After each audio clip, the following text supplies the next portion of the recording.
Hello, POW, card games and comics fans. Welcome to another 20th anniversary celebration of the weekly, monthly Shonen Jump. In this case, December 2003. I'm Skylar Hathaway. I'm Chris Potter.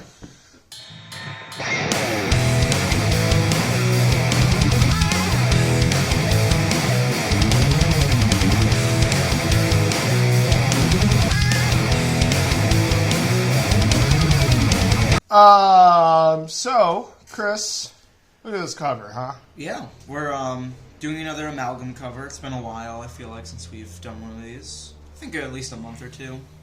Yeah, I suppose. What do you mean by amalgam cover? I don't know. I guess it is still just a big image of Yugi with smaller images of other characters, but I feel like Yusuke and Naruto have a lot more cover prominence than they've had in a while. Yeah, I mean, I feel like Shonen Jump does this kind of thing pretty often, but, yeah, it's maybe last month's cover was more plain. I don't even remember. Usually I have that at the ready. I don't today, so we're going to move on from there. What I will note about this cover that I think is different from the last one, and importantly different, is there's supposed to be a new manga coming in here. It's totally not mentioned on this cover and barely mentioned throughout this issue. Yes. Right? Hikaru no go. Hikaru no on this cover. But what we do have on this cover, which is totally distracting and confusing, is Knights of the Zodiac manga preview. Which is probably where they should have put Hikaru no Go. But whatever, it takes them 2 months to get the manga together. They got to call the characters and get them all in one spot. But it's a cool cover. Nice red and blue. Catches the attention. The Shonen Jump here pops right off of the cover. Oh, yeah. Strong primaries make it for a strong cover. You got all of them. You got yellow, you got red, you got blue with Yugi's jacket. Yeah. You even got more red and yellow in his hair. Yeah. It looks good. Yeah, this is a really good cover. I think at this point we're seeing a clear trend towards the Yu-Gi-Oh! Characters taking over the covers, which is probably a good thing. It helped the magazine sell, help expose more people to the other manga. You know why, too, something that I didn't think about before, is I'm going to go back to, again, where these things are airing. Yeah. Yu-Gi-Oh! Rather, is on, like, WB Kids in the morning on Saturdays and stuff. Whereas Dragon Ball Z, which to me would be a more popular manga, unless I'm wrong, is airing on Toonami. Late nights on Toonami. You have to catch it. You have to be a certain age probably to even stay up to watch this thing. Eventually there will be a morning block. I don't know if that's out yet. It's like called the Rising Sun block or something. Yeah, but, they start Toonami maybe around like 5 or 6 or 7 o'clock. But Toonami's not on every day. Yes. It might also just be on Saturdays. It's also, this is a very kid-driven magazine in a lot of ways. And Dragon Ball Z is being targeted at an older kid audience. I feel like a little older than the Yu-Gi-Oh! Crowd. 100% teenagers. But Shonen Jump is supposed to be a teenage magazine. But the thing is, here in the States, is things aren't sold to the same demographics as they are in Japan. Right. So you have to kind of edit your content a little bit, and that's what ends up happening on these covers, is Yugi takes the forefront because that's what's more popular, more accessible at the moment. Dragon Ball Z has a card game now, even, too, but this card game, Yu-Gi-Oh!, is far more popular than the Dragon Ball Z card game. And you gotta think about what it's airing alongside. Pokemon is the biggest anime in North America, and Yu-Gi-Oh's right alongside it. So having that privilege is really useful to them. It's about as close as you're gonna get from Shonen Jump to Pokemon. Right. So there's reasons for this thing being here, and it's December, and let's remind people to buy Yu-Gi-Oh! Cards, right? Over and over and over again. So we're going to move on into this book here. We've got the opening page with all the contents and stuff, which is cool. I like the layout that they did for this. Like a single panel sort of thing. Yeah, and this is a lineup, too, that there's no losses at all. I'm not a fan of One Piece, but everything else is pretty sweet. Yeah. There's the credits page, where I usually point out Joe Duffy over here on Naruto.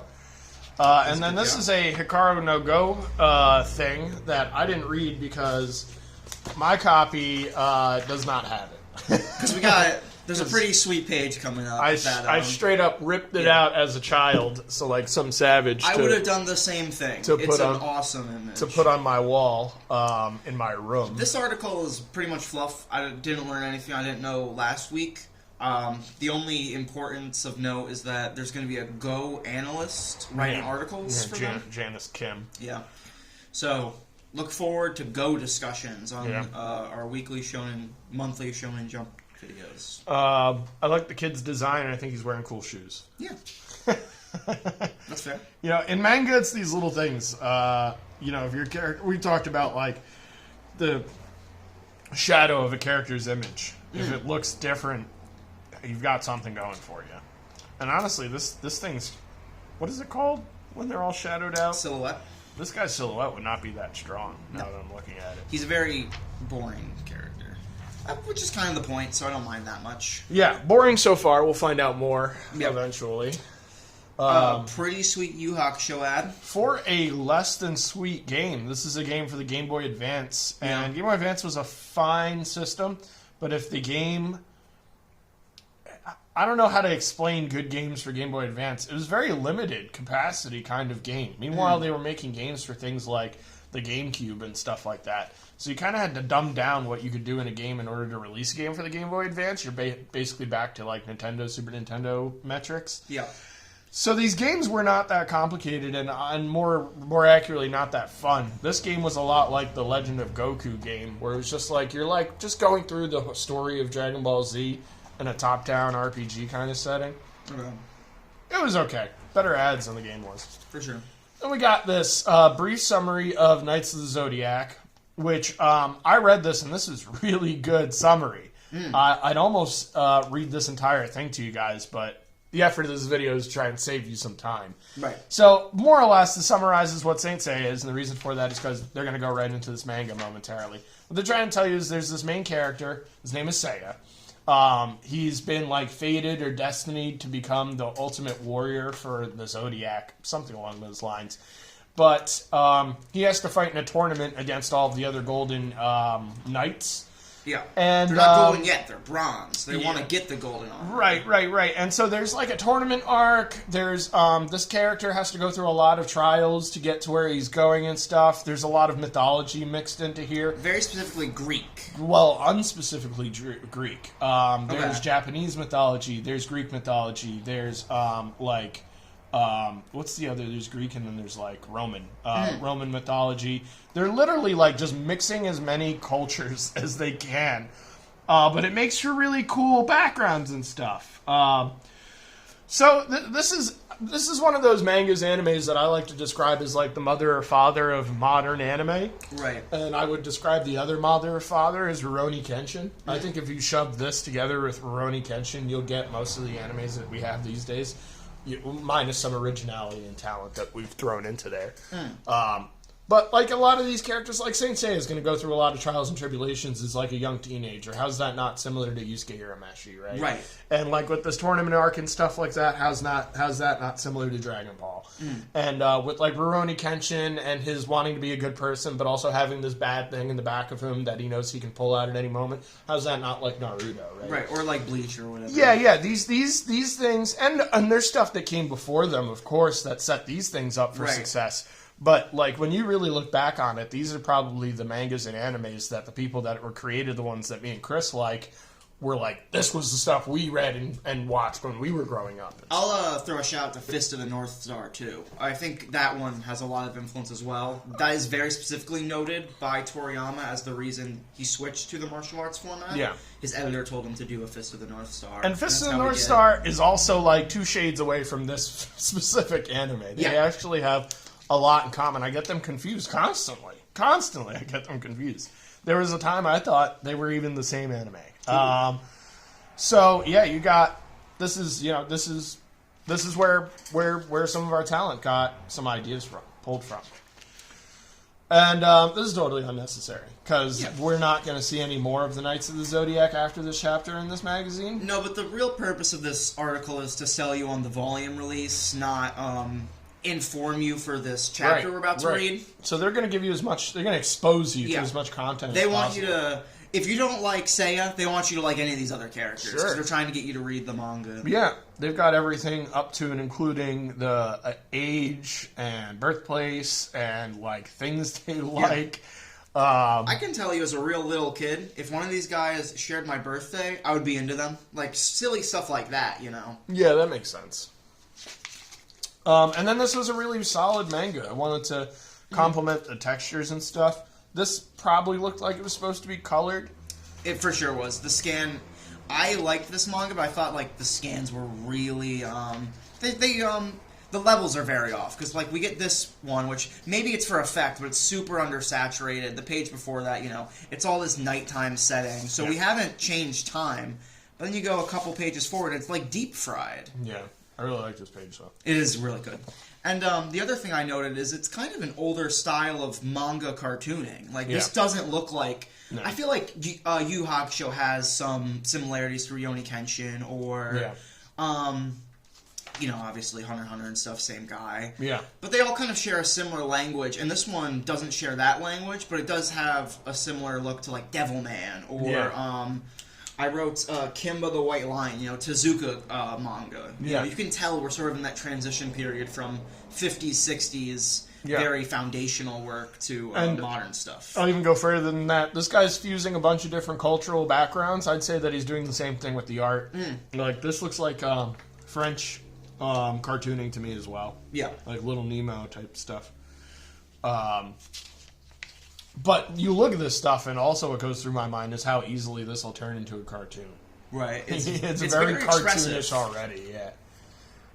And then I think this is already the end of... No, there's a couple more pages. Yeah. But obviously there's cool designs, there's cool things happening, there's a lot being set up in just this one chapter. There's a whole bunch of mystery here. You don't know who the main character is. You don't know who this person is. And they leave some of it vague. That was a note I had. There's a lot of descriptions in that Saint Seiya summary where they just drop a name and not what they do. Yeah.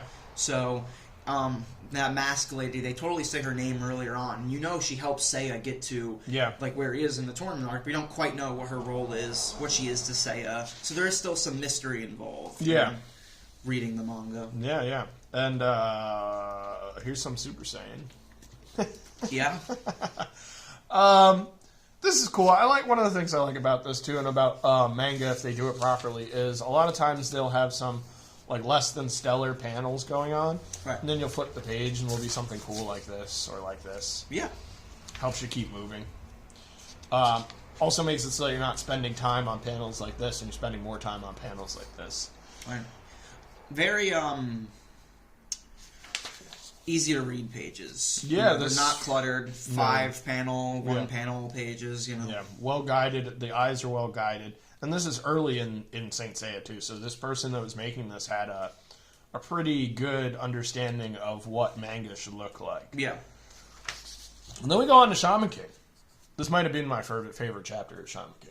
Oh, cool. This was really sweet. I don't know if you enjoyed it as much as I did. It was fine. But mostly because I think we started to go away from the normal shaman nonsense. We visited some other characters. But this page I am going to read because this is funny. The final utopia, the happy place, where they can know peace and happiness. People search for a place where they can truly belong. A man on a mission to seek out new happy places, to boldly go to a happy place where no one has gone before.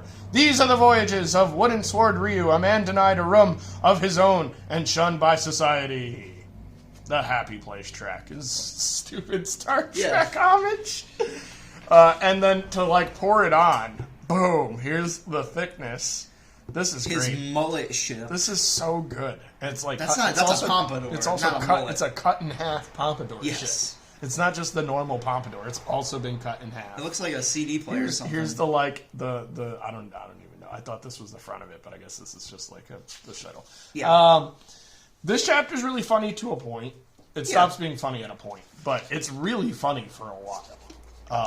Everything about it. Like Manta finds out that Yo is sharing a house with his fiancée. Right. And then the house ends up being haunted, and Ryu's out here trying to find his happy place, and he finds a bowling alley, and he's like, nah, this place sucks. Fucking punches his best friend, calls him clueless. Because it's too far away from the local 7-Eleven. And then, he falls in love with Yo's fiancée, and he's like, I found my happy place, and all of his friends are confused because they thought they were looking for a place. Turns out they're supposed to be looking for a girl. They don't know what to do. Yeah. This guy's losing his mind over this chick. She tells him to go away. Here's the haunted house that I was just talking about. There's just a lot moving here, and it keeps the chapter going. Shaman King, one of my problems with this is a lot of times I'm kind of stuck on some nonsense. Like, oh, there's a painter that lost his soul and we need to help him out or something. That's fine and dandy and stuff, but you know, all these great characters like Yo and Manta and this guy Ryu. Yeah. Why not, like, do some fun? Do some jokes, make people laugh. And not only that, like, the more slice-of-life comedy bits, they help endear you to a character. Yeah. And this dude's cartooning capabilities is probably his, like, top talent.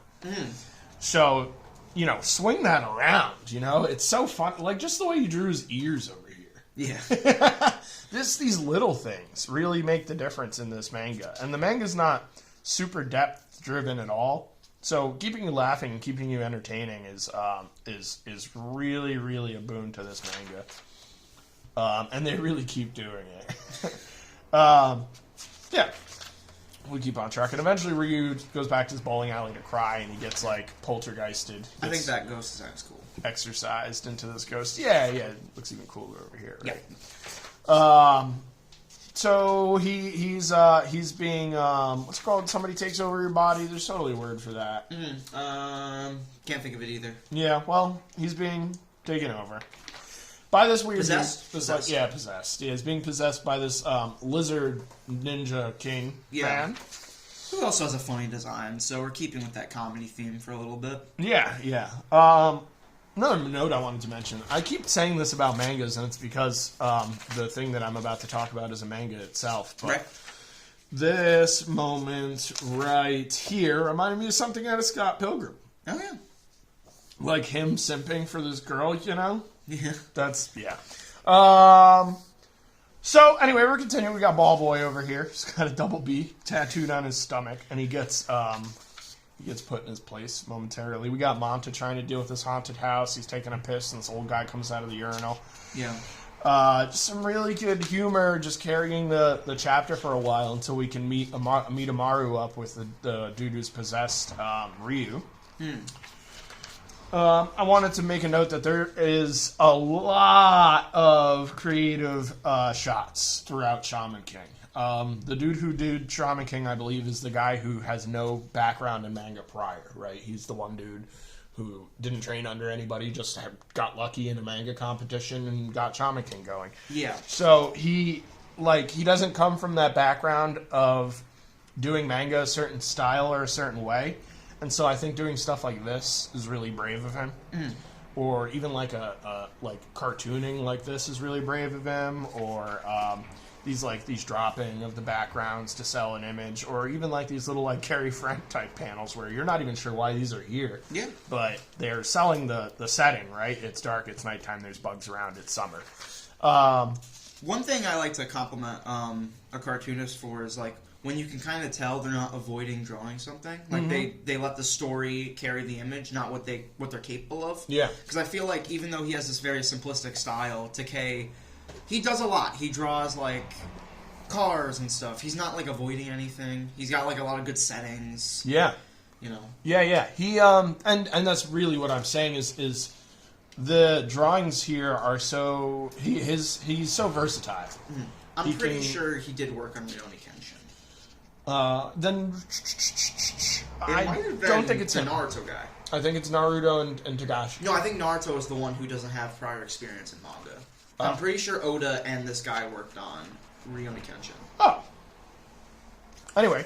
I think you can also tell that in Naruto, too, that he doesn't have formal manga training, because while he's very good and his manga looks really good, there is some... His splash pages look like shit. Yes, there's some lack of clarity in his action, and I would almost say the more I read Naruto, almost overemphasis on background sometimes.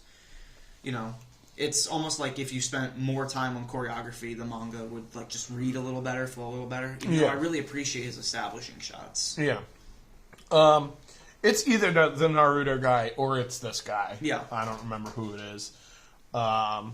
It doesn't really matter. No, but I disagree. I think it does matter because I like to see like where all of this is coming from, where they're taking their inspirations from. And so if this guy's taking his inspirations from Kenshin, it's not showing. Yeah. It doesn't show in One Piece either. I don't know where they...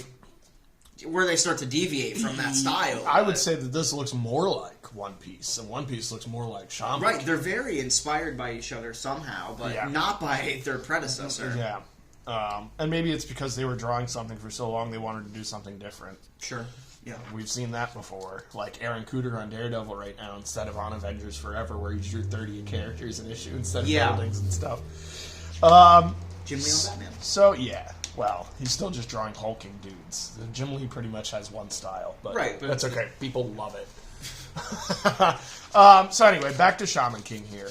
Some great stuff. He doesn't even pull this out that often. If you look, there's not a lot of screen tone. You knew exactly where I was going. Yeah. And there are other artists like Tagashi. That's YuYu Hakusho, right? He's screen tone on every page. Yes. But like here, wow.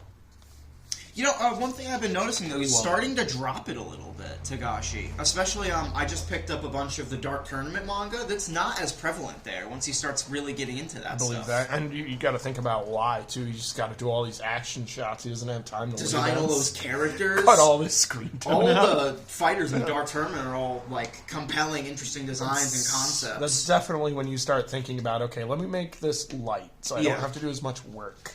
I don't want to figure out where these shadows are. When he's doing a high kick in the middle of the air or something. Yeah, he's fighting Jin, and that's an entirely aerial fight. You have to figure out how that Coliseum looks. Where do these shadows go?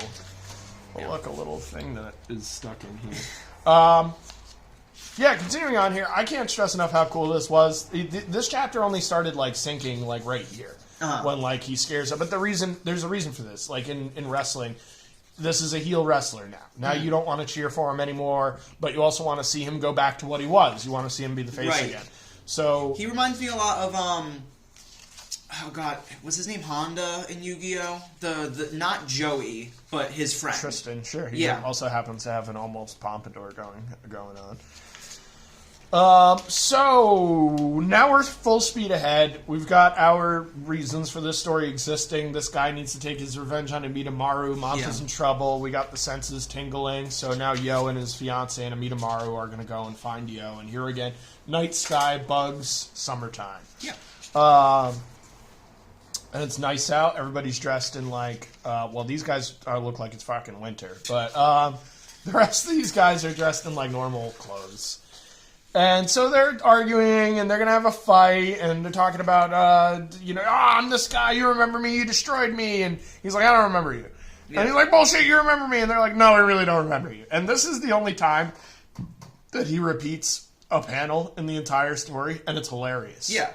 This is the most welcoming repetition of art I may have ever read, because usually that pisses me off when people get lazy. He's doing it for humor. Yeah, there's a scene in Invincible where they do this but make a joke about it. Yeah. Mark is like talking to a comic book guy, and he's like, "Don't you think it's kind of lazy when you reuse panels and they reuse the same panel 3 times?" And the last one goes, "Not really." Yeah, it's great. Yeah. So if you do that and it's humorous, it's good. If you're doing it and you're being lazy, right? Because it sells that there's been no change in time. Yes. Because each panel is supposed to be a progression forward. Each panel tells a new story. Right. There is something to be said about telling the same story again. And so here's that panel again with slight changes. Yeah. Which progresses from our prior joke, like Chris was just saying.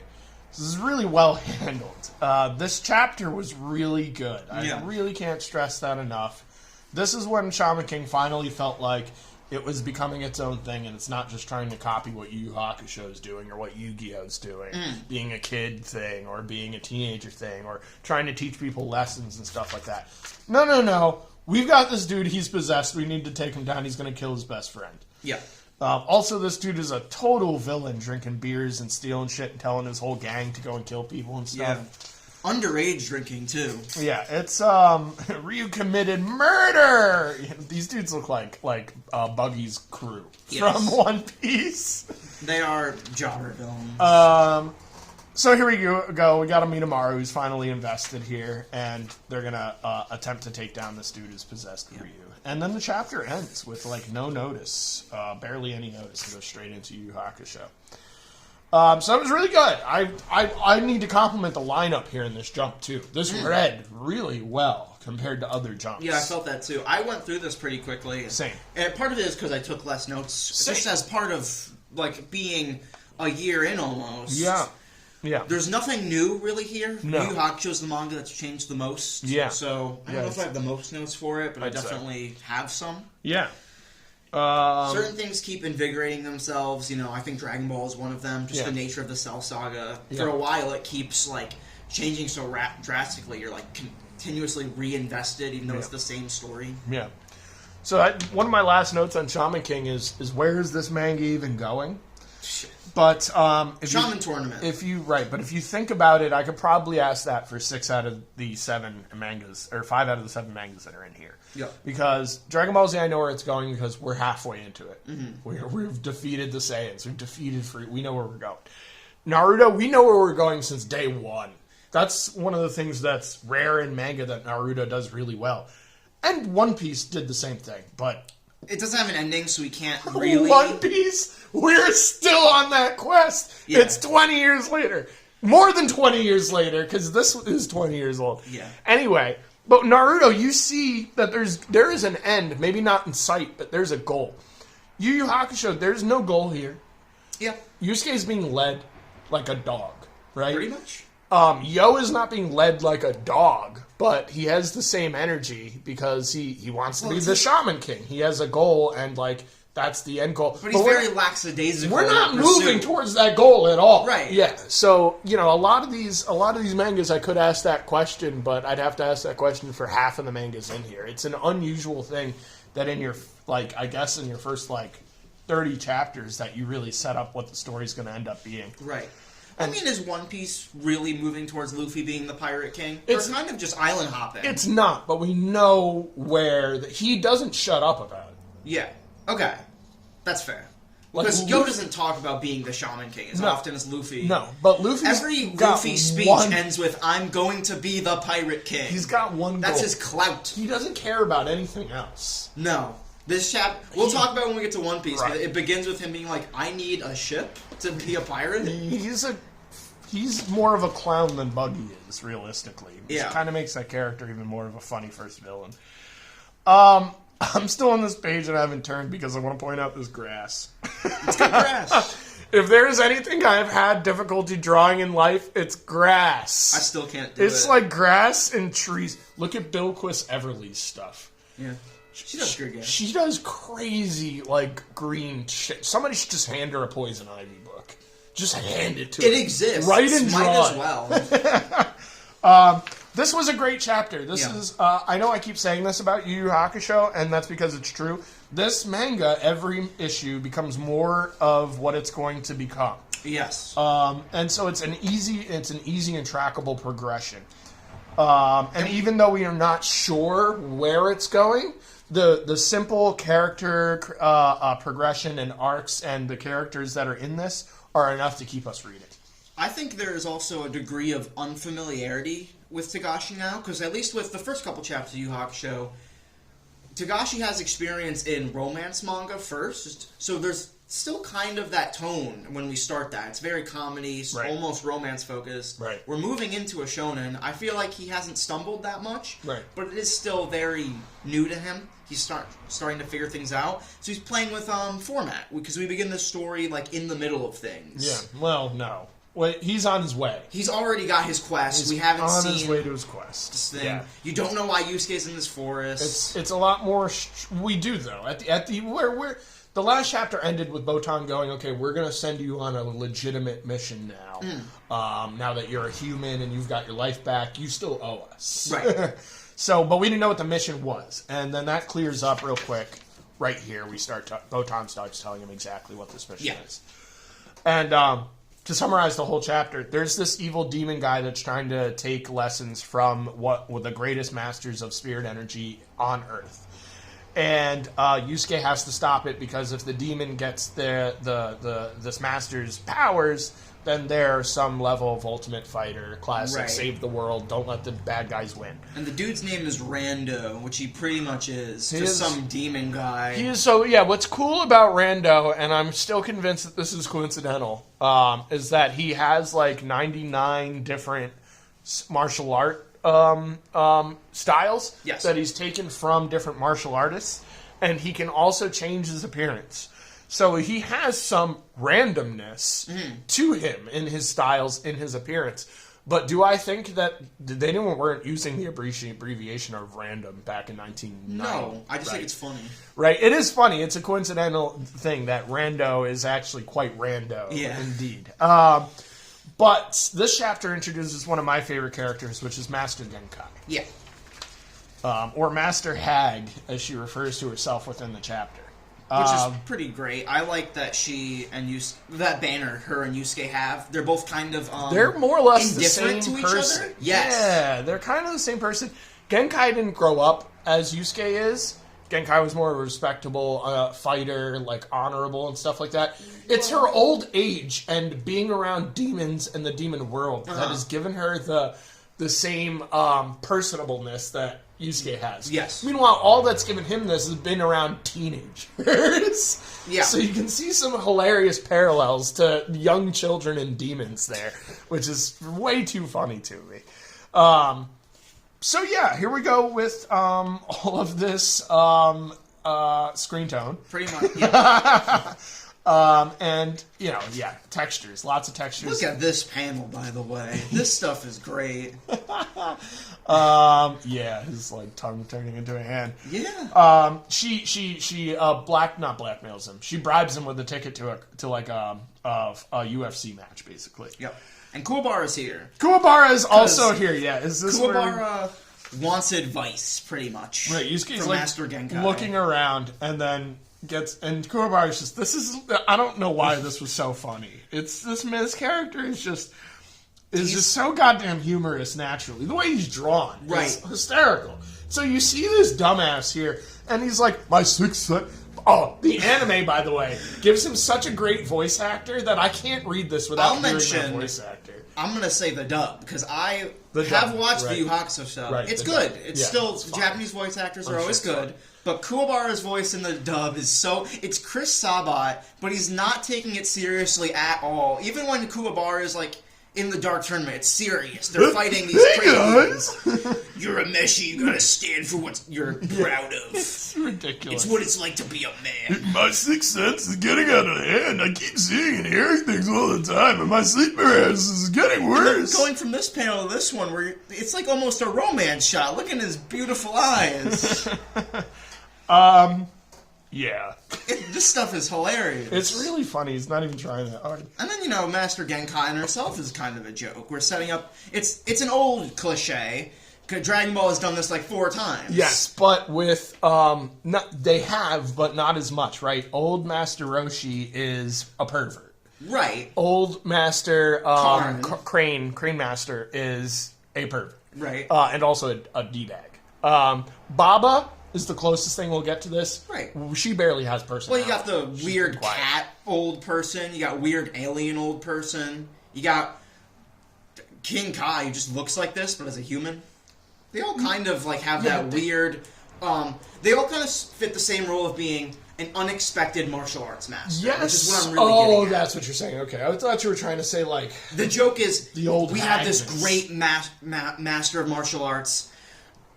Oh my god, what do they look like? Are they some Bruce Lee looking guy? Boom, here's the squat little old lady dressed like King Kai. Right, you're expecting Hercules. You get King Kai. You get 2'2" nothing. Yeah, you get Yoda pretty much. Human Yoda. Which would not be surprised if that isn't the somewhat inspiration for some of this stuff. That is a really good analogy.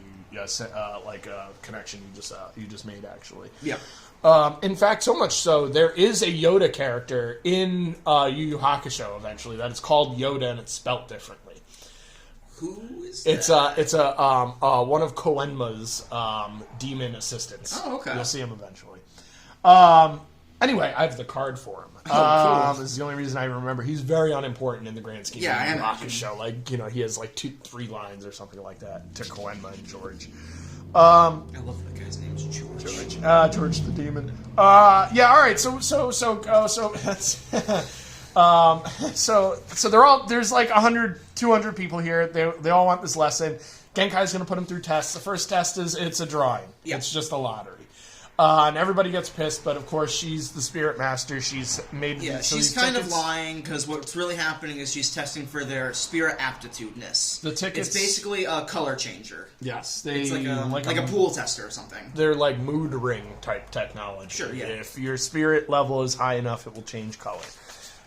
And so she gets a whole bunch of people off, and 2 of these guys get pissed off that their thing wasn't red, and so she sends them quite literally. She just looks at them, and they just get sent. And everybody freaks out, and that's when she gains everybody's respect, and nobody gives her any shit for the rest of this issue. Yeah. Except for Urameshi, of course, because that's his job. But anyway, so Yusuke is here. He is trying to find this demon, but he's also getting encouraged because he sees the powers that Genkai has, and in his he knows he's gonna. Koenma has him by the balls. Yeah. He knows he's gonna be dealing with demons. Knowing her stuff isn't going to be right. It will only be helpful. He's not really interested in the pursuit of strength at this point. It's more like until this point. Yes, so this very point. But it's only because it's more convenient for him. He's right. like, if I am stronger, I will be able to beat these demons easier. Which is what I love about Yusuke. I really noticed it in this chapter of Yu Hakusho.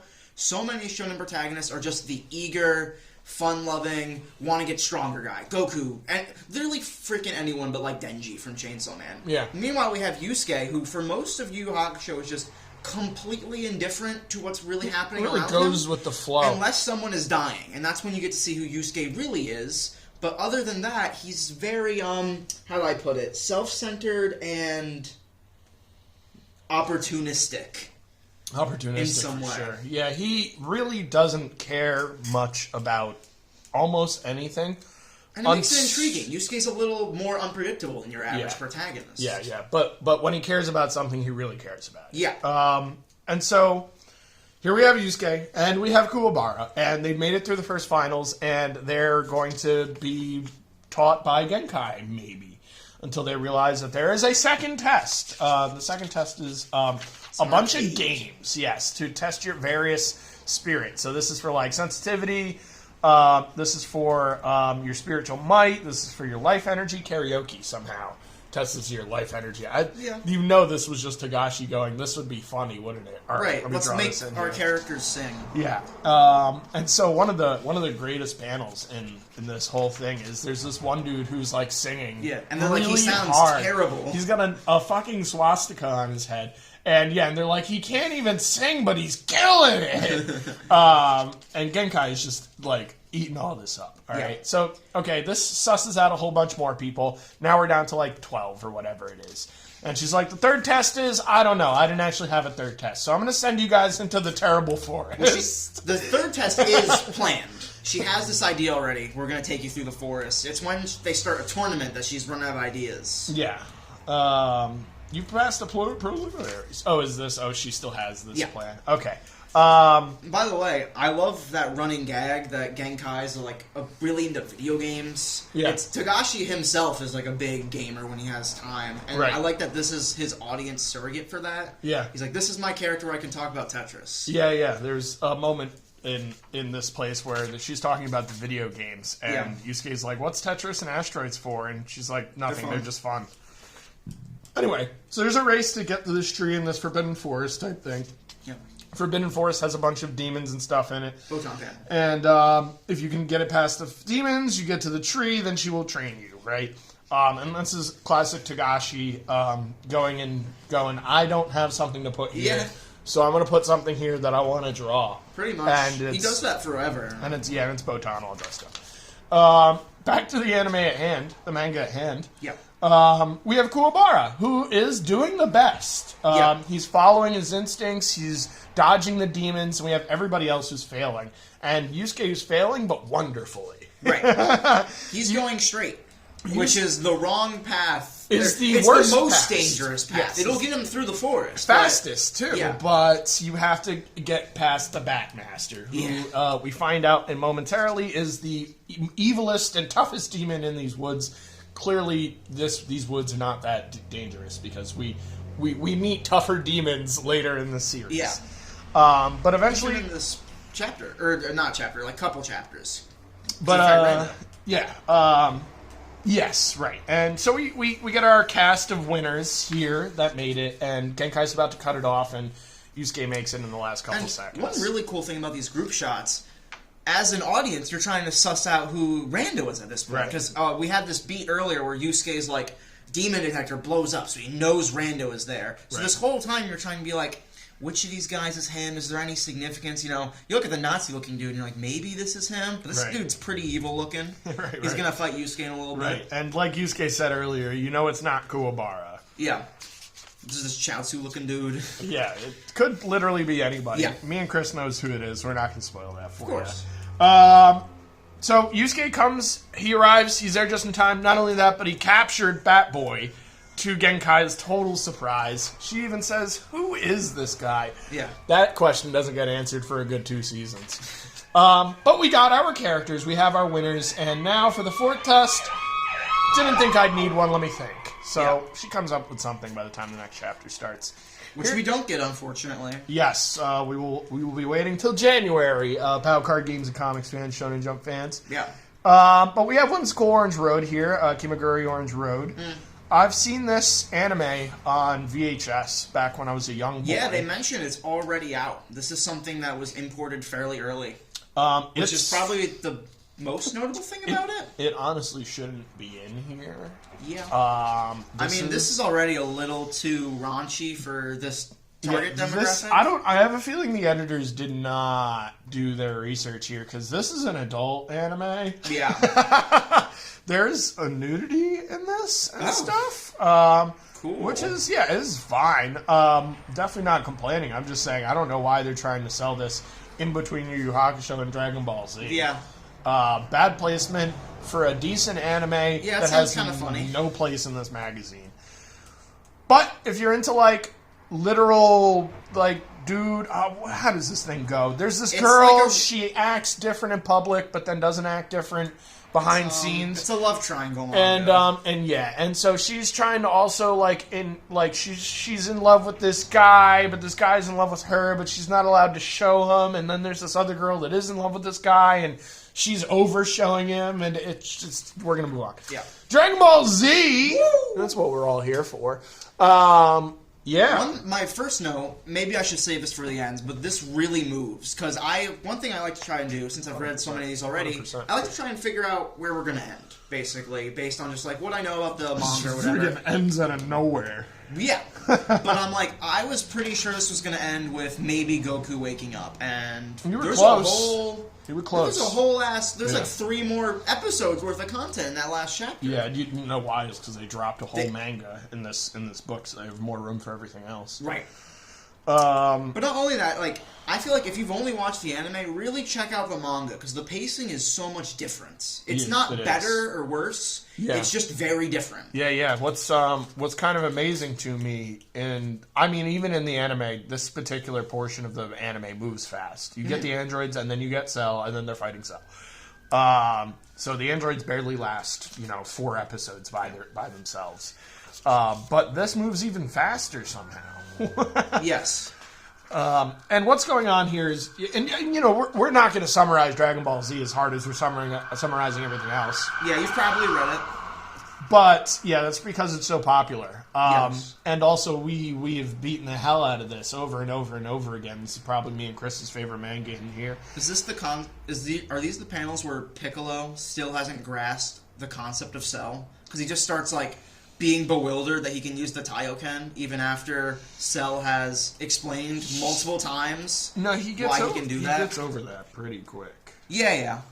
I just think it's funny. He gets surprised, but then he's like, we gotta find Cell, and then he's like, he's suppressing his chi, we're never gonna find him. Yeah. And so he's pissed, because he probably could have took out Cell right then and there, to be honest with you. Yeah. Vegeta even says somewhere here that Piccolo's more powerful, and like powers down to not threaten Piccolo as he comes in, because Vegeta's weaker than he lets on.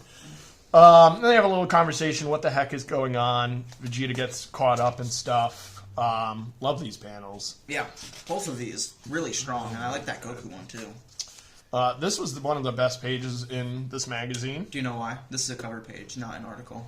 So this is what I was thinking. I was looking at this, and I'm like, I bet this was drawn by Toriyama. It is. It's the chapter cover of 173, which is not quite in the chapter magazine. cover. Oh, so like this. It would be like this inside of the graphic novel or whatever. Yeah. And so Toriyama did this himself, which is cool. And I have to assume it got translated here by the editors, the American Jump. Yep.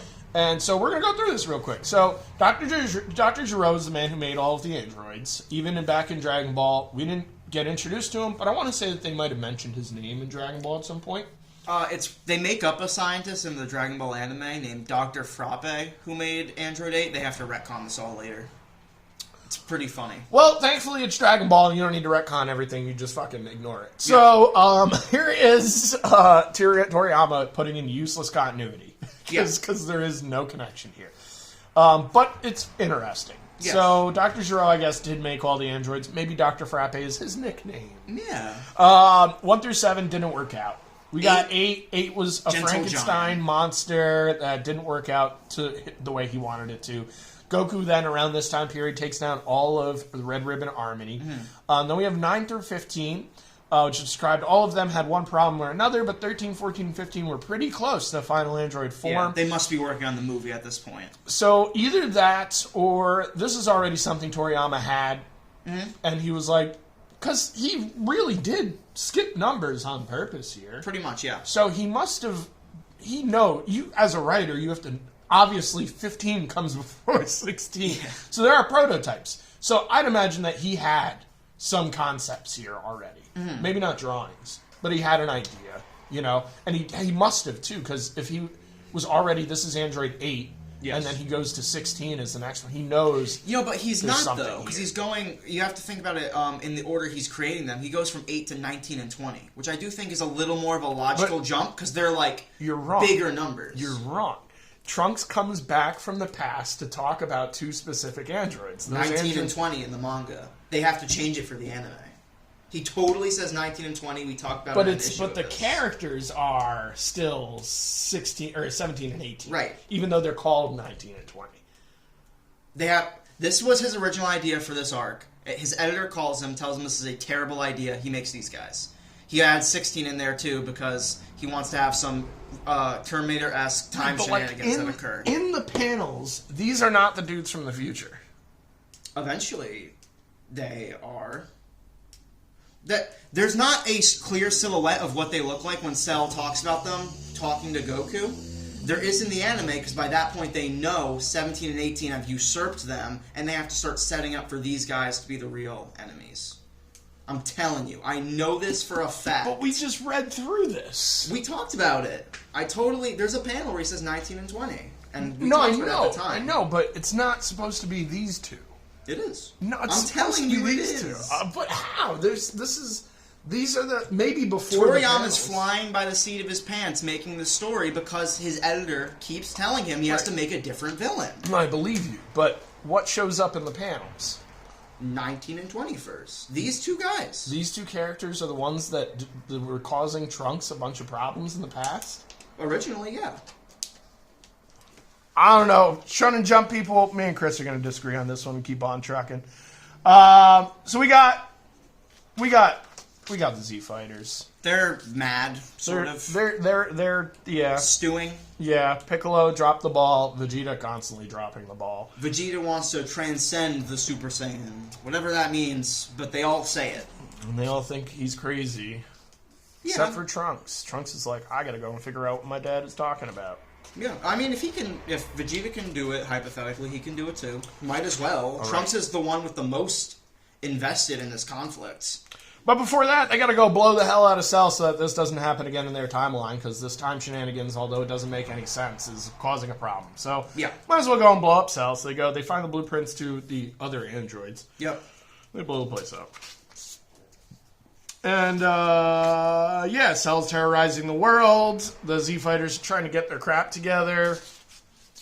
They go over to the Capsule Corp, drop off the stuff, and then here, a rare shot of Goku's legs. Yeah, this threw me off. It did. It threw me off, too. I was like, whoa, Goku has legs? Yeah, I realized I've never seen him in shorts. He doesn't wear another rare shot of Goku in other clothes. Yeah. This is like a... Yeah, but if he is wearing other clothes, it's like a jacket and these cool pants and like a hat or something. Right. But those are rare. Clothes. Those are rare. It's usually him in a gi or him in a ripped gi. Yes. This is just him in dad wear. Yes. Which is fun. He's wearing his sleeping clothes. Yeah. This is the most exciting panel in this whole thing. So Goku's back, and he ain't gonna sit and stay anywhere. He's gotta go and fight, and Chi-Chi is gonna be like, yeah, go ahead, for some reason. Really out of character for Chi-Chi out of nowhere. But then she drops back into character and says, you better bring this kid back, because I want him to go to school, and you're gonna get a job. And he's like, yeah, sure, I'm gonna die, so, yeah, sure. And then he's gone. And he's going to go and talk with the Z Fighters, tell them what's up, because he's already got a plan. He's going to go and train in the hyperbolic time chamber, which is not what it's called here in the anime. It's the called Room of Spirit Chamber and of Spirit and Time. So he grabs Gohan. He goes over to Trunks. He's like, yo, Trunks, you and your dad could go in first if y'all want. And they're like, fine, we'll do that. Yeah. In the meantime, the androids show up at Goku's house. But Goku's house is already vacated, so they're going to be on their way to Muten Roshi's house. Yep. Moving right along, we're just summarizing this at this point, so this is getting bad. The real takeaway that I want to take out of this chapter here, yes, very simplified and yet dope looking because the design is really solid. Oh no! Yeah, you can hear Sabat in that panel. Wake up! We have visitors from hell. Huh? I don't know what even bothers. These guys are going to do nothing. The Demon King Piccolo has visitors from hell. Is that really reason to wake up? I don't know. Yeah, they're just his friends. They're just his friends. Yeah. So, this is fun. You know, one thing I like about Demon King Piccolo is how much that's just like a made-up title. Because there is a Demon King, and he does not look like Piccolo, and he does not know Piccolo either. No, it's all legend. It's all this evil guy. He's the king of demons. And oddly enough, this is where it ends. It's really very... there should be Pre-fight. There should be a panel right after this, and there isn't. There's One Piece. Yeah. Which pisses me off. There was something... Oh, this is what I wanted to say. So, somewhere in here, right here, hundreds of thousands of victims. Hundreds of thousands. What is the public thinking, like, how, living in this world, what are you doing? Running away? Constantly moving from city to city, hoping your city doesn't get struck by a mutant terrorist? Yeah, and they all have, like, permanent amnesia, because this has happened before with, like, 2 other invaders, and they just all kind of forget about the invaders, though, it's not like a monster. They just blow up your city, problem solved. I mean, Demon King Piccolo is pretty much a monster. And he took over the world. I don't remember if he was moving from town to town sucking juices, though. He was moving from town to town, blowing them the fuck up. He was drawing lots to blow up places. Okay. So it's been 30, 40 years, I guess. No, that's too long. Like it's been like 10, 20 years since something like this has happened, since a monster was terrorizing the world. Yeah. And in the midst of that, we'd also been blown up a couple times. And even before that, 19 and 20 is like, they're terrorizing a city, just blowing up this remote island. Vegeta blows up a city when he shows up. And all that. But a true monster that's like stalking the world. I don't know if this was even the count though either. Like this is a crazy number that they're saying to us. That's half of Japan or something. Yeah, so you know, a tenth maybe. This dude's doing Godzilla, putting Godzilla down in numbers. So it's crazy to me to think about the public like thoughts on what's going on in the world. And the reason I want to bring that up is because by the time we get Perfect Cell, Hercule becomes important. And Hercule is way more believable as the character he is if you understand how crappy the world is at this point. They're looking for a savior. For a savior. And one who's going to, make a show of it too. Yeah. They want to feel safe rather than be safe. Yes. Because they watched Goku fight Cell for a while, but Yeah. Goku never gets any recognition. And Goku's been out of the tournament scene for a while, and I believe Right. Hercule's won a bunch of them since Goku's I think been it's missing. one, but even still, that That's was a very enough. publicized one. It's enough. You have to think about, this is the era of sports television becoming a major thing, too. Yeah. So we're going from the 80s, where I doubt martial arts competitions were filmed, to we're now in the era of wrestling. Yeah, Hercule's Hulk Hogan. Yeah. Who can pose like crazy but can't do anything else. So, Piccolo's going to take down the androids, or he's going to try. Yep. Moving on to One Piece, where I probably don't have anything to say, other than this is ignorant. Yeah. First of all, this is giving your readership the wrong idea. Mm-hmm. This is not a energy manga. This is not a fighting manga. You should not be worried about their power levels. Yeah. Thinking this way is going to ruin this book for you, and the book's already tough to enjoy. Yeah. But not only that, this is inaccurate. This is the most dexterous person I've ever seen. That's a stretch. This dude's got crazy dexterity. Yes. His strength should be here. 5, 6. It should be off the charts. He's made of rubber. Yeah. He's the most dexterous person. Somehow, this man is more like, that looks accurate, considering what we've seen Zoro do. Mm. But this should be off the charts. It should be crazy. He shouldn't even get a block for intelligence. His intelligence is the same I as his straight up dexterity. missed this page. I feel like it got, I just reading it, it gets stuck or something. You know, I just flipped one too many. Ridiculous. Yeah. And as usual, I'm enjoying the title page here more than I actually enjoy the contents of this chapter. Like, they're making barrels on a lily pad with the Master Frog, who's wearing a Hawaiian shirt. Nami's just chilling in the background. Alright, so, yeah, here we go. They're looking for a ship. They run into Usopp. I like this because this is a reference to... Aesop's Fables. Yeah, this and dude's The Boy Who Cried Wolf. He's a liar. He's running around, running the village into problems, and he's trying to cheer up the princess with a bunch of lies and stories, and this is somehow related to our ongoing manga. I don't know how. Yep. And then our heroes show up, and they... don't do much. They're here to eat meat and maybe get a ship. That's their goal right now. And there's clearly no ship to be caught on this whole island. Yeah. They're taking this long shot that this manor has a ship somewhere, and that they'll give it to them. And the person that they tell, this liar is the person that's telling them about this theoretical ship. To be fair, they don't know that, so I don't have a problem with them believing him that much. Luffy's an idiot. So. And, he presents himself as a pirate and a seemingly decent one like them. So, right. None of that's unbelievable. Yeah. It's just... it's just not interesting. Why? Yeah. Bullshit, waste of page. I will say, I feel bad for the house artist. They're not bad. This is what they're making them do, and this is a waste of their talents. They should be in, It should be in a Playboy magazine doing underground comics or something like that. This one's not as fun as usually is. Also, it's a weird face here. Moving on. Pirates, more pirate stuff, fun pirate stuff. We're all pirates. Everybody pirate. They make a joke about eating people, scare these kids away. She gets all mad because she's supposed to be ugly or something. I just can't. I really just can't with this. Yeah. This guy, is... And this is one of those classic situations. I'm here for your welfare, but he's the villain. Yep. I just can't.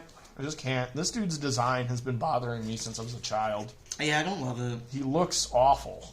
And, sometimes, that is not a long nose. That's a normal nose, He's sort of already dropping the design. And then there's sometimes when the nose is longer than that. Yeah. And then it's eventually a noodle, I'm pretty sure. Which just looks weird, too. It's gross. Maybe he stops lying. Yeah, this is fun, I guess. Here's some okay action shot. Yeah. I like the rhythm to it. There's very clear, curved lines. This is what they sort of tell you to do when you start doing action shots. Oh, yeah. It's very appealing. Oh, yeah. Getting out of here. Yeah.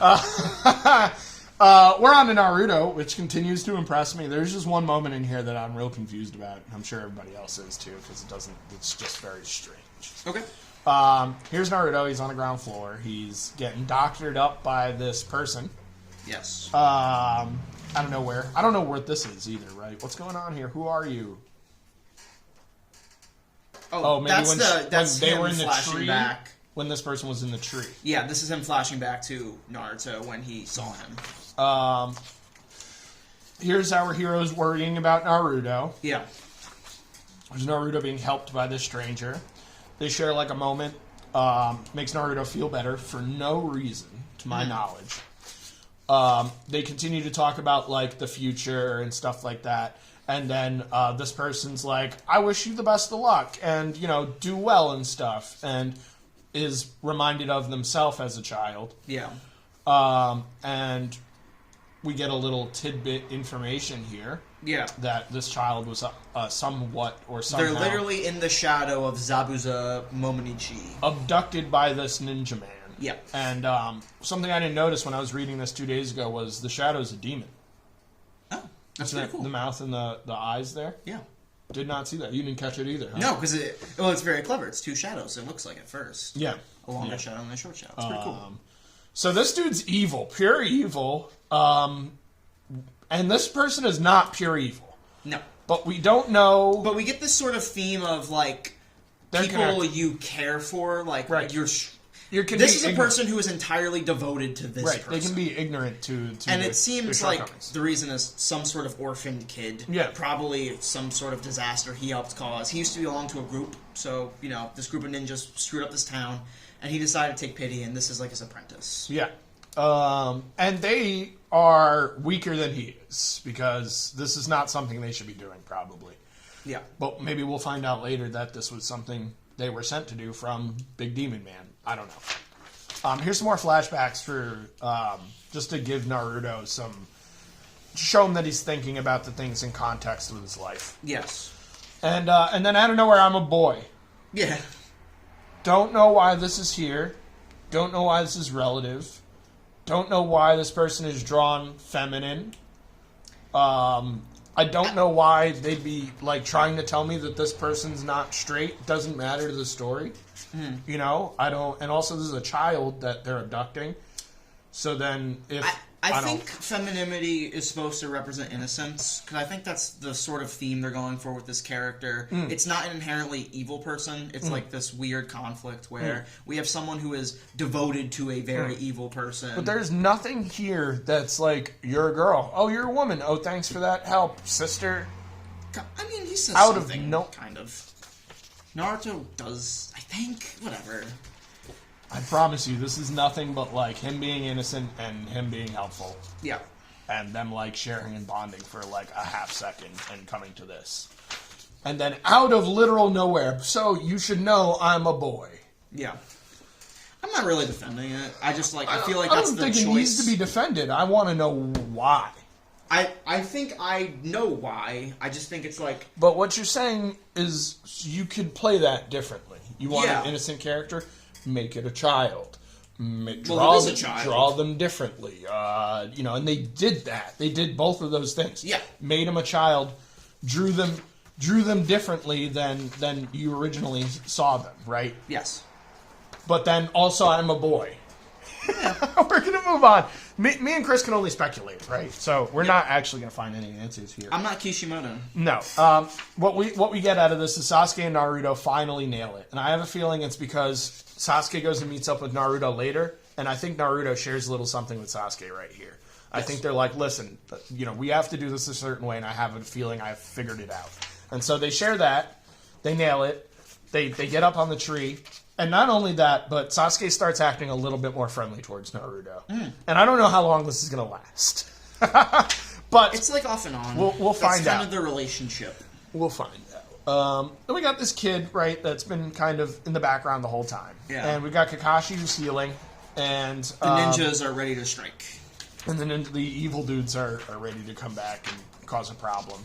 Yeah. And here we got Naruto and Sasuke coming back from their training, and they're feeling all buddy-buddy, and they're having dinner, and Naruto's beat, and Sasuke's trying to hold him up, and this kid gets all pissed off.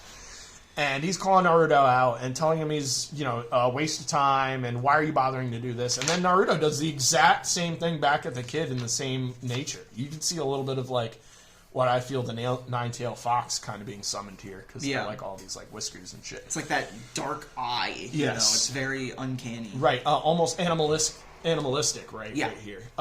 Very predator sort of thing. Yeah. So it takes a really big man to sit around and cry, you brat, you big baby. Just makes the kid feel even worse. But in doing so, Kakashi comes around a little bit later and is like, look, Naruto's not his etiquette's awful. He's trying to tell you, like, buck up. Don't be so sad. If you're going to be sad, you're going to waste the rest of your life. So you might as well just pick it up and get your shit going.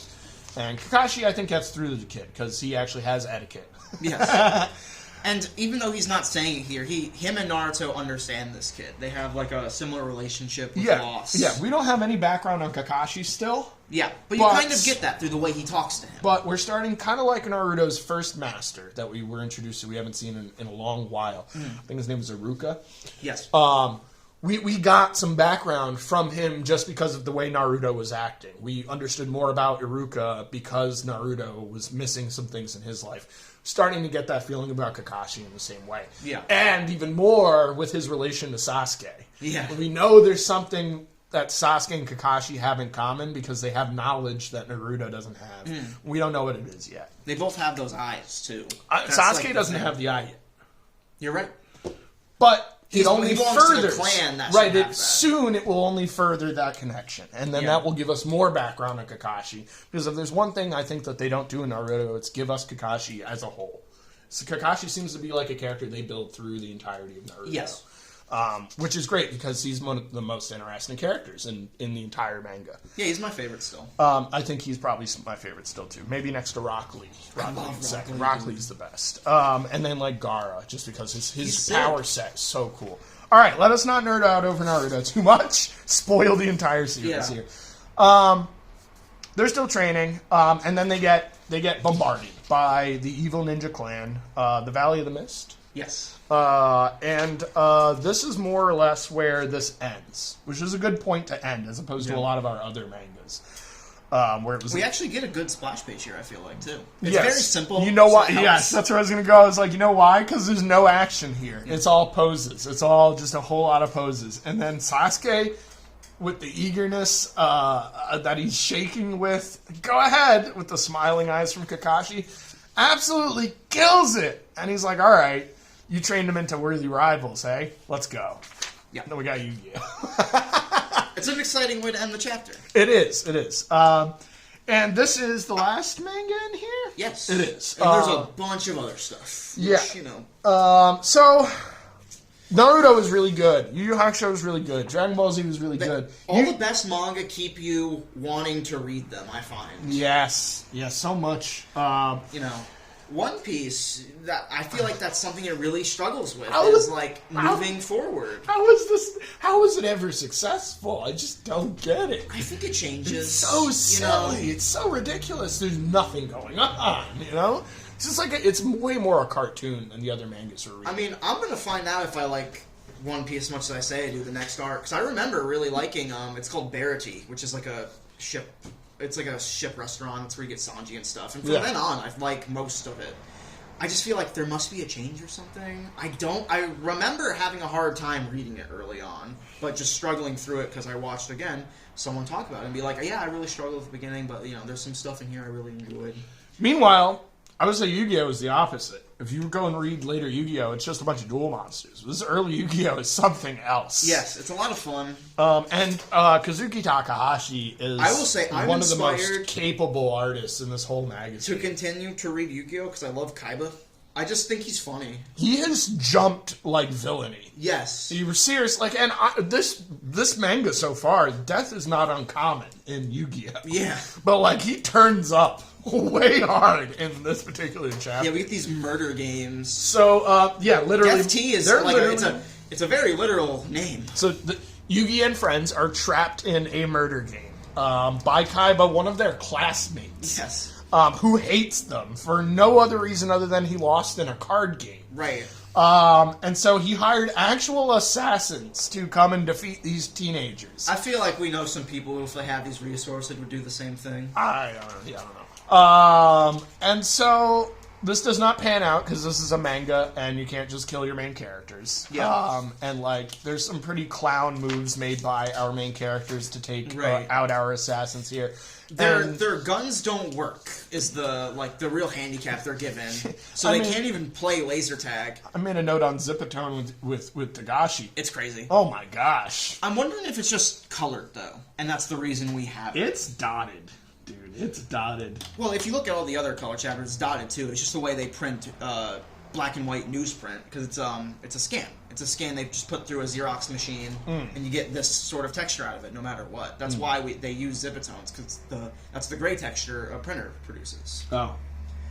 So just like, I don't think someone would use Zipatone like this, especially him. Especially these sort of color lines, this speaks to using a marker or something to me. I think some of it's him and some of it's not. Yeah. Because like down here, it looks like he cut this out for his chin. Yeah, very possible. Stuff. But like here, this like weird, that looks computerized, right? So you see what I'm saying about like this? No, I do. When you look at this specifically, this looks computerized. This he had to cut. There's no way this like chin thing would. I don't. Yeah. Anyway, moving on. This is a dark anime followed by dark art with some really happy moving faces and happy poses, which are the only thing that's keeping Since this their guns energetic. don't work, Joey takes out the first assassin with brute force by pretty much just surprising him. They don't even know Beats him up. Guns don't. They don't even know the guns don't work yet. Not yet. He literally just like drop kicks this dude real hard Because it works better. Absolutely hilarious. Well, no, because he's just doesn't. Because he's Joey. Yeah. Because he's Janochi, and this is the way this dude functions. Yeah. But Tristan, or E Honda, or whatever you want to call him, E Honda's the dude from Street Fighter. Honda finds out that the guns don't work, so they retreat. They go back to Anzu and stuff. I don't know. They're gonna win. They're gonna beat these bad guys because they're the winners. Anzu has a real gun for whatever reason. Yeah, just because she's like the attendant. Do you remember why she's carrying a baby around? It was like one of their siblings. Yeah, Honda's babysitting, I think. Yeah. And the baby's like a weird pervert. And then they hand the baby over to Anzu. And like vaguely acts like an adult. It's a very strange bit. Yeah, no, that one this is more. I can accept this more than I can accept the Naruto "I'm a boy." Yeah. Like, this seems like more of like a cartoony anime manga thing. Like, right. haha, the baby's a pervert. Yeah, right. This is a joke. That's supposed to be like a serious beat, and they're both like equally baffling, but at least this one, you can kind of just like swallow it and move on, because it's a bit. And Naruto's response to "I'm a boy" makes it seem like it might have been jokingly in some form, because he's like, no, you were even girlier than the girl! You know, that's not, so... It blows his mind. He spends a whole page grasping with that. Yeah, don't know where we're going. But anyway, this kid ends up coming in handy more than once here. As you can see, the kid's carrying the real thing. He goes to give up. He tosses the thing in the air. Honda ends up shooting them before they get the chance. Yeah. Cool, they pass the test. Evil Kaiba's going to throw him through another murder game. Here's a nonsense scenario in Yu-Gi-Oh! Made up of... I don't even know why these are here. You can't get anything from these things. You're not going to learn how to play the game here. No, I find There's no really solve. boring. It's just a bunch of nonsense. It's not even a good ad for the card game. It's like trying to appease the people that are playing this card game and not actually reading the manga. But I don't even think it does that. Anyway, this is cool, and then you realize this is why Takashi drew this. He didn't want to make it look cool. He wanted to put a joke in here. Yeah, appreciate stuff like that. Look at all these cool backgrounds that he's drawing. Yeah, it's a cool, like, amusement park sort of situation. Amusement park labyrinth. Yeah. It's a fun idea. And we're moving into a little horror influence, which is something Tagashi likes to do. Not Tagashi, Kazuka Takahashi. Yeah, Takahashi just likes drawing creepy shit. Yeah. Kaiba being a perfect example of that, and his butler even further so. So you get strapped onto this electric chair, death ride, something out of like Disney's amusement park where you get to go and you just get like trained through an amusement. And only this one's supposed to scare you so much that you'll scream, and then if you scream, you get electrocuted. Yeah, they're in an electric chair sort of situation. Here's what's stupid about this one. Close your eyes. Yeah. Right? If they close their eyes, they don't see anything, they don't have an opportunity to scream. None of them make this make this association. I don't know how. Yugi's usually the one who's like, what if we just close our eyes, guys? You know, and but that doesn't happen. Instead, they find a far more complicated way to get out of this. The baby is not strapped in. So the baby goes and like poops on this guy. Yeah, like goes and sits on his lap and poops on his lap, and so he gets startled and yells and gets electrocuted, and so he dies. And that doesn't stop the ride or anything. They last long enough to not have any problems. And they mentioned like Joey's the most acceptable, and he just like passes out. So he fainted. Yeah. Which is another oversight. You know, if it's so scary that they faint, you know, it doesn't work. Right. But I guess we have to get this murder. Lots of Takahashi's other drawings were far scarier than what we get put in here. Right. The monsters are just. Here's like the scariest part is honestly the sexual harassment that's happening to Hanzo. I know this like weird baby bit. No, it's not. That's not the baby. She's being harassed by the electric chair. The baby doesn't do any sexual harassment. The baby's just weird. But like this thing is this chair is grabbing up on her in like 2 different scenes. Yeah. So that's kind of terrifying. One thing I will mention, if we're still in color chapters, as this sort of like seems to me, that speaks to the popularity of Yu-Gi-Oh! As a manga, because the color chapter spot is sort of it's revolving is what I'm trying to say. This isn't in color. You know what I mean? The sort of like Zipatone look, where like if it was like translated from a color chapter, if we got 2 in a row, it just sort of speaks to Yu-Gi-Oh!'s popularity. Right, it but holds it's that not. spot. But it's not. It doesn't. It would look more like the Saint Seiya stuff. Yeah, it would look exactly like this way oversaturated, like nonsense. Like you can't. There's no Zipatone on any of this. Yeah, this is all just grayed in where the color's supposed to be. Yeah, this is. You're probably right. But I think that you're right in some places as well. Yeah, like that airbrushing is like definitely. I think a lot of this is computerized, but it's not colored. It's not being translated from a color version. This is Mystic. His grandfather's soul starts speaking to him through the power of the cards, which I think is supposed to play into the fact that he's got this Millennium Puzzle around his neck at all times. There's always a level of mysticism happening in Yu-Gi-Oh! That makes you think like, oh, there's a lot more going on here than we're aware of. And that's for sure, but we haven't gotten the opportunity to get into it, because that's really when this dueling starts happening that we find more about the Millennium Puzzle and all that stuff. Right. So for now, we're still in Kaiba's death trap, and we're trying to get Grandpa out of there, and there's this is like a Batman Riddler puzzle. There's a hint in the room. Yugi grabs it, and then they get put into this trap where they have to put their hands in these holes. Again, like, what have we even read in this Shonen Jump so far, right? Like, a bunch of traditional mangas where we've got a happy-go-lucky character, and he's doing his thing, and he's progressing and stuff, and this chapter isn't about Yugi. These past chapters aren't about Yugi. Yeah. These chapters are about Kaiba more than they are about Yugi. They're trying to show you this villain that just does not care about anybody else, so much so he's willing to kill his classmates in order to be the best in the world. So the purpose of this is really to tell us who Kaiba is. Yeah. And we already know who Yugi is. We know he can solve puzzles. We know he can beat games. We know he can send people to Shadow Realm. We know his friends are supportive and all that stuff. So what are we here for? We're here to really see who Kaiba is. Kaiba's a piece of shit. Yeah. And unlike most characters, Yugi is sort of a passive character as opposed to an active one. I feel like a lot of the reason we have these like eager, easygoing shonen protagonists is because they like really get in the way of things. Yeah. They're very.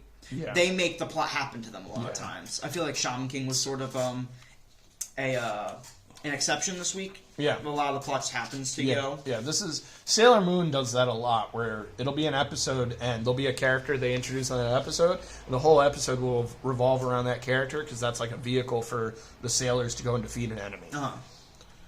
So that's kind of happening here. Like, Yugi just gets roped into crap all the time, and it's a vehicle for him to show off who Yugi is, or who, in this case, Kaiba is. Right. And I feel like Takahashi is usually saying something with the sort of puzzles. He's sort of commenting on a game or toy. I've still been trying to figure out what he's talking about here. Perhaps it's amusement parks. Maybe it's the escape room phenomenon. I feel like that's a while later than this. Sure. I don't even know if he has anything anymore. He's sort of shifting gears. Usually it's manga lessons. Usually it's I'm trying to teach you to be a better person through the medium of manga.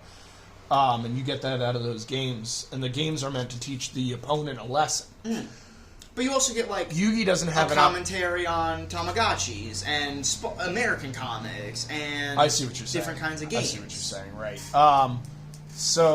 This is a commentary on amusement parks. Yeah. That's all it is.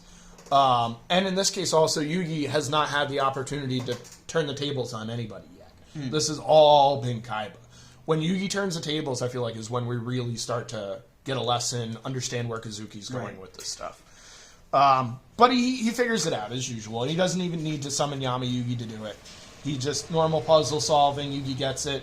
Blood translates to these numbers translate to this puzzle. This puzzle means we gotta press 11. There's like an arrow in the 11, so he knows which one. And then there's this weird, like, child murderer that's in this house, and they basically unleash him by solving the puzzle. Yeah, there's an even better, caricature of him somewhere. He looks like the Violator. Earlier. If I remember him right. Yeah, it's really sweet looking. I wish I didn't pass over. Oh, right here. Yeah. This dude known as the Chop Man is still at large, so Kaiba captured an actual murderer and trapped him in the amusement park to kill people. They say something like he's killed 10 summer camps worth of kids or something. Yeah. And now we're going to have to contend with him. This has gone off the rails. Kaiba's losing his shit, man. I feel like the next chapter is going to start with Joey just knocking his lights out. I feel like that's very in Yu-Gi-Oh! Yeah, it's possible. Just for the sake of us moving on to what we're waiting for, which is another duel between Kaiba and Yugi. Yeah.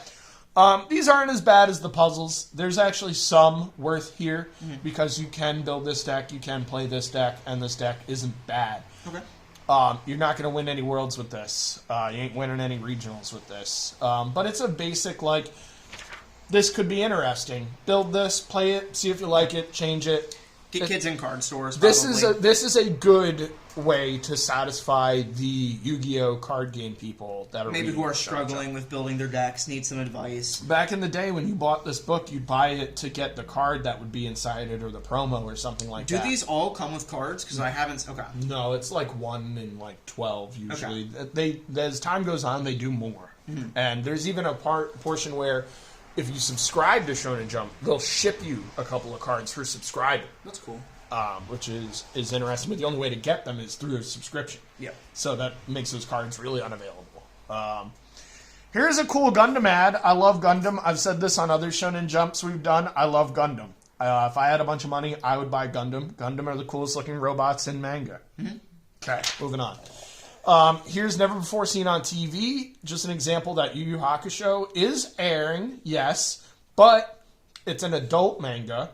This is the unrated content. You can watch on home video.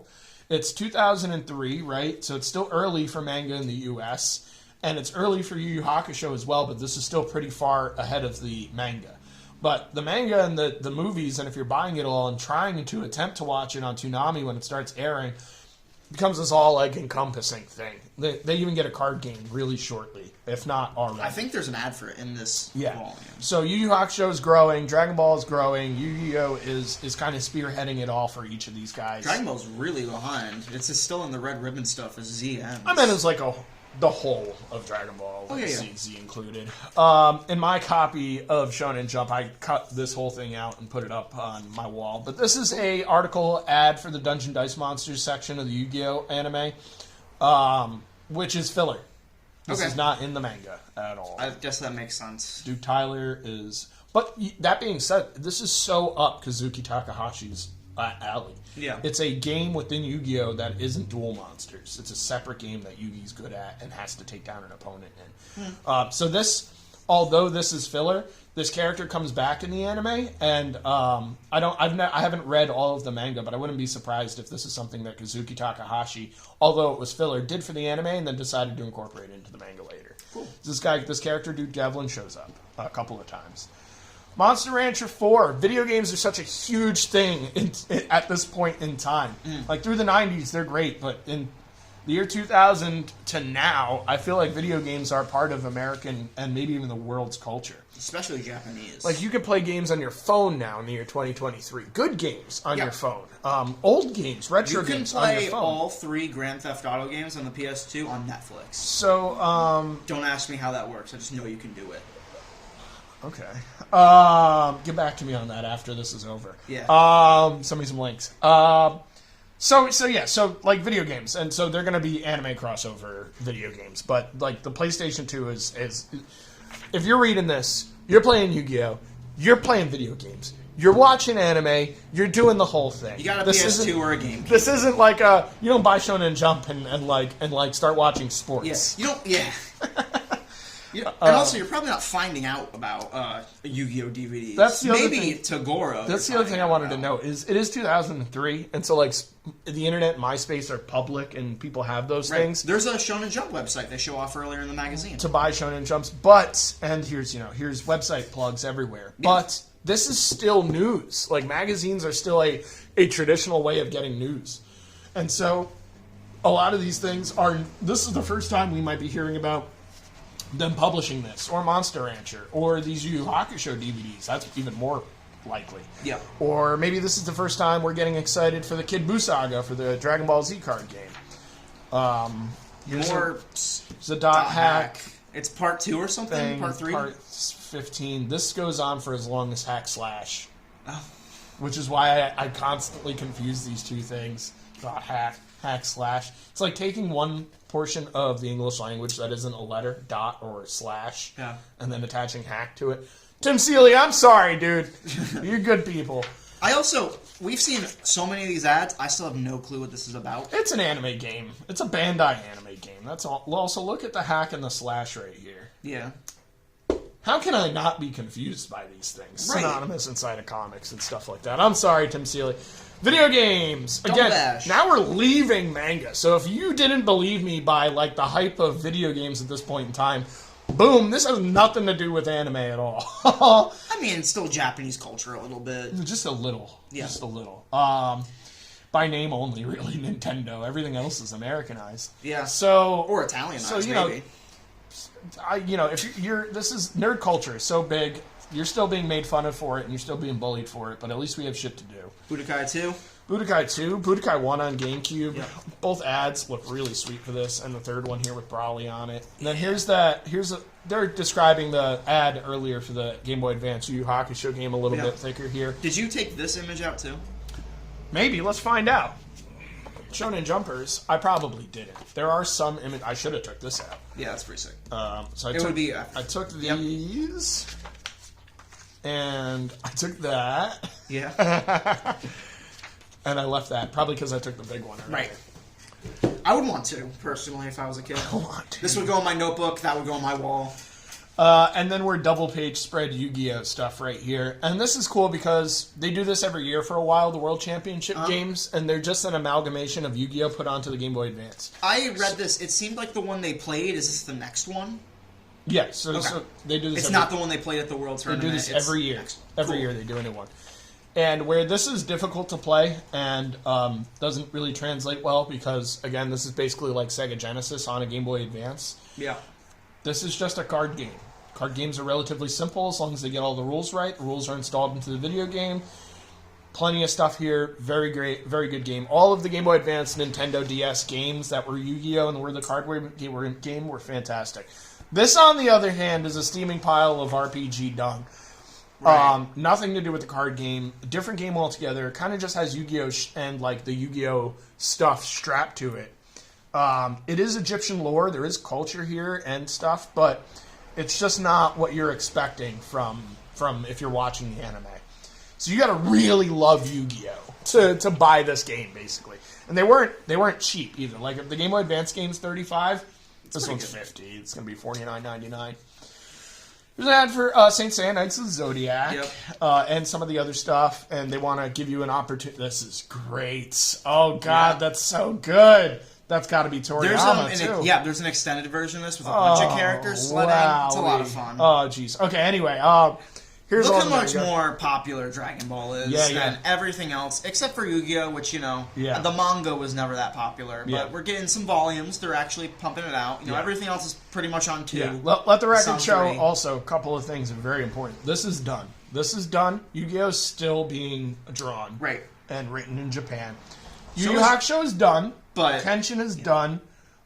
They just weren't as popular as Dragon Ball Z. Naruto is still ongoing. And Naruto Naruto's will be still going. for One years. Piece is still going. Shaman King is still going. Yu-Gi-Oh! Is still going. So most of these, I'd say the reason why they're not over here in large I feel like they must quantities stop publishing multiple chapters because they'd eventually catch up. What catches up?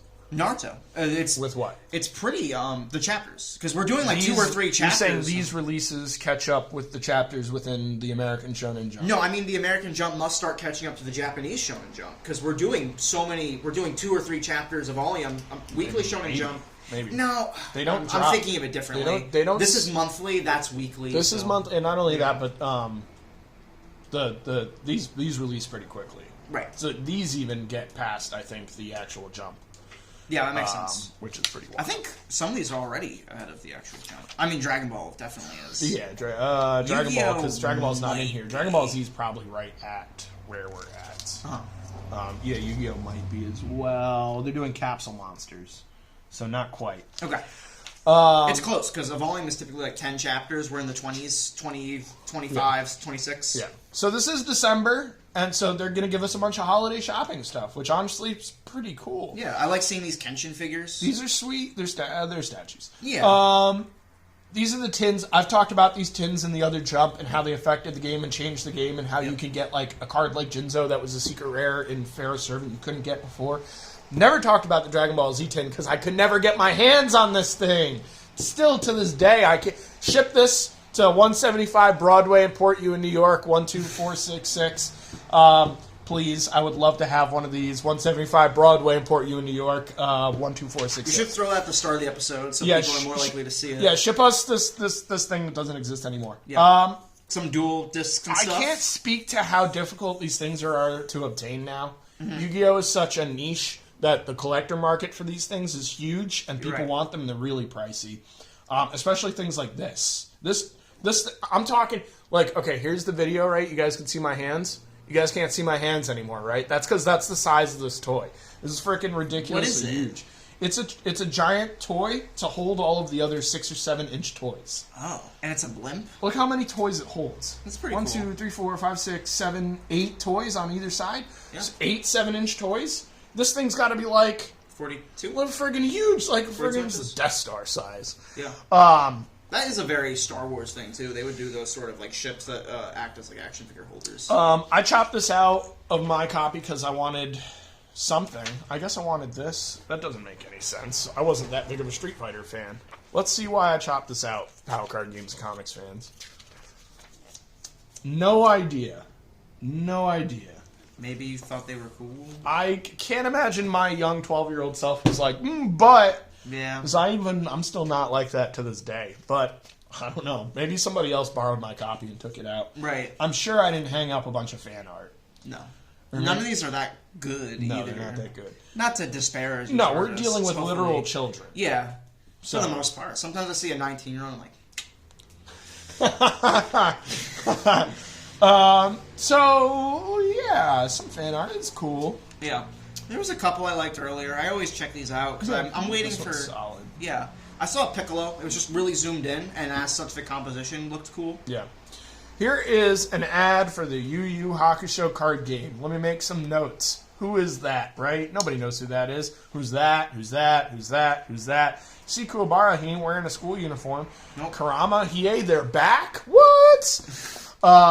This manga gets so much crazier in like 2 chapters. Yeah. And this is the second set for Yu Yu Hakusho. There was an original set just called Yu Yu Hakusho. So It was just Spirit Detective stuff? Yeah, it was just Yu Yu Hakusho Spirit Detective. And then this is the Dark Tournament arc where things really start getting crazy. And this Dark Tournament is really what the card game is based on. The teams that come out of that. Was the first set also with that team format, or did they have to sort of adapt it? Okay. Yeah. But it was mostly like Urameshi and Saint Beasts, and then there were a few that were taken from the Dark Tournament, but they were just used as like first They were just like who is it? Risho's team, the Mashos, the ninjas. They're in the first set. Okay. Just because they needed some filler and stuff like that. Yeah. And there are a bunch of characters that don't have team symbols as well. More of that cartoonist doing an alright job. This has been my favorite page he's drawn so far, and probably just because cool. it's in color. Yeah.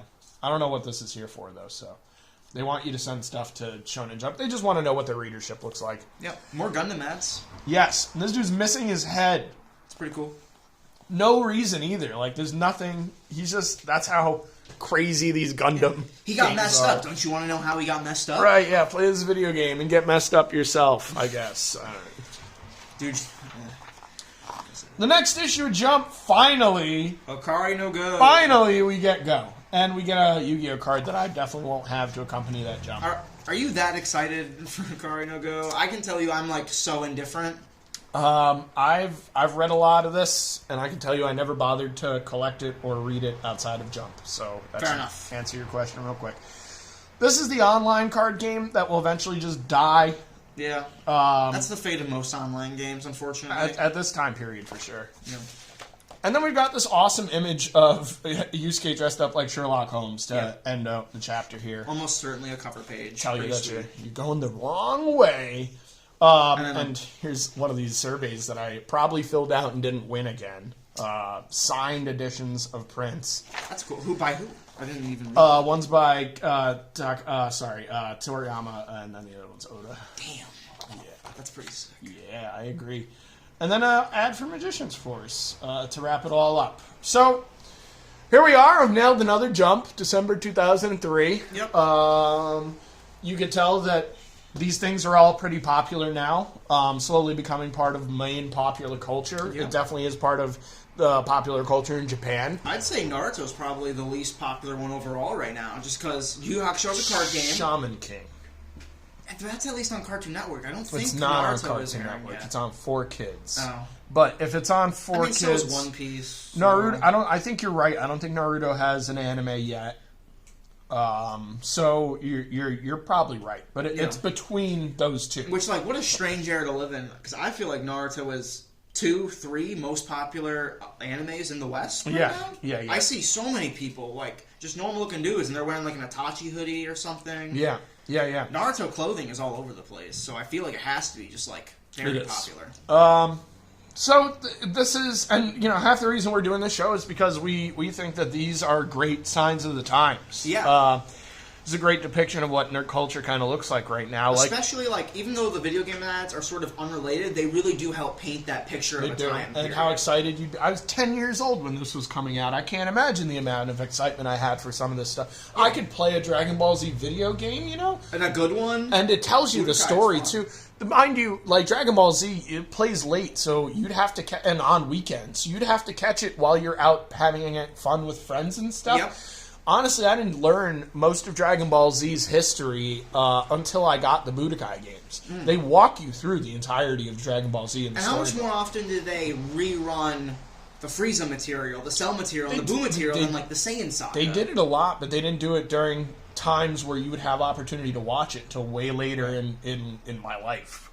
So not only that, just Dragon Ball in general. Those games do a pretty decent job of recapping the beginning of the story, too. At the age of 10 or 11, I'm sure I bought Budokai and Budokai 2, barely having watched any Dragon Ball. Yeah. Simply going, this is cool cartoons, I've seen 4 episodes, I'm sold, know, at the age of 10 or 11. I can do a laser blast. Yeah, how rad is that? And that guy has 3 eyes and can do a laser blast. And then with this, like, only encouraging me and cementing that, these video games are sweet.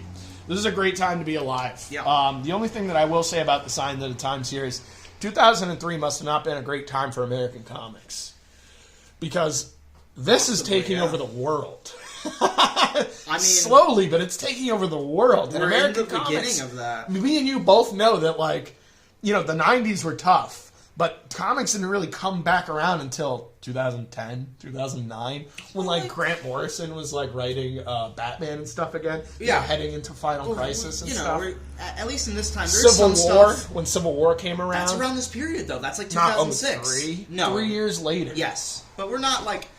That's when It's like Comics start Wildstorm coming is back merging in my with eyes. DC around this period. Nobody Batman cares. Hush is coming out. Hush is probably the biggest seller, and that doesn't even sell as well until it hits trade paperback. Right. Comics are not doing well. Manga's doing fantastic. Right. They've taken over that niche of people who want to read comics, and to this day, they haven't really taken that hold off. And it's not even that they took that audience. They created a whole new audience of comic book readers that aren't going to be reading American comics. Who appreciate this language so much more than the language of like a Gary Frank or a Jeff Johns. And those are other masters of their craft, but it's very different in a lot of ways. They would ship this to your house. Yeah. You can't get comics shipped to your house, at least not easily back then. I did a little bit, but it was like kiddie comics too. You're a good 10 years younger than I am too, so that's a change of the times. Yeah. So, 2003, man, this is where it's at. I will say, product of this exact generation. Chris is so right. This is comics to me. This is what I learned reading comics. This is how I got comics. This is what comics is to me. I would eventually... I collected American comics as well, mostly Spider-Man, but I would eventually get into Batman primarily, and that's what really brought me back into collecting modern American comics. And how much was that spurned on by outside media? It was the animated series. 100% the animated series. So if it wasn't for the Batman animated series, which was airing on Cartoon Network, which was next to all of the anime that was going on Cartoon Network, I would never have... Toonami was not just an anime block, I believe. No, it wasn't. Or at least it has become... It has a lot of other stuff. Tons of action cartoons. Batman was another cartoon that was airing while I was a baby, 92 to 94, 95, 96. I was a child, so I could only watch reruns of that realistically when I could watch the stuff. So I didn't really get into it until I was conscious enough to understand it as an adult. So when I was like 16, 17, I bought all 4 volumes, watched the hell out of them, and then had this desire to read more Batman, finding the New 52 stuff. So, if it wasn't for Shonen Jump, POW Card Games and Comics fans, we wouldn't even be here. Yep. So you guys can call up Jump and thank them for that. The other notable thing about this issue, we're out of the 20th anniversary. Going forward, we're talking about... Technically, we're still into the 20th anniversary. It'll just be the 20th anniversary of the 2004 versions of... Right. Yeah, we're still 20 years of where we're supposed to be at. Makes sense. But the official anniversary is over. The 2-decade anniversary is over. This really cements all of the year 2003, and therefore the year 2023. And I guess with that being said, we should thank our audience for sticking with us for this long and watching all these videos. It's been almost a full year. We just started in February, so I appreciate you guys continuing to watch them, those who do. We do get a decent audience, you know. Let's go. Yeah. Well, that closes out, Chris. Yeah. Thanks for being here. See you next time. Have a good one.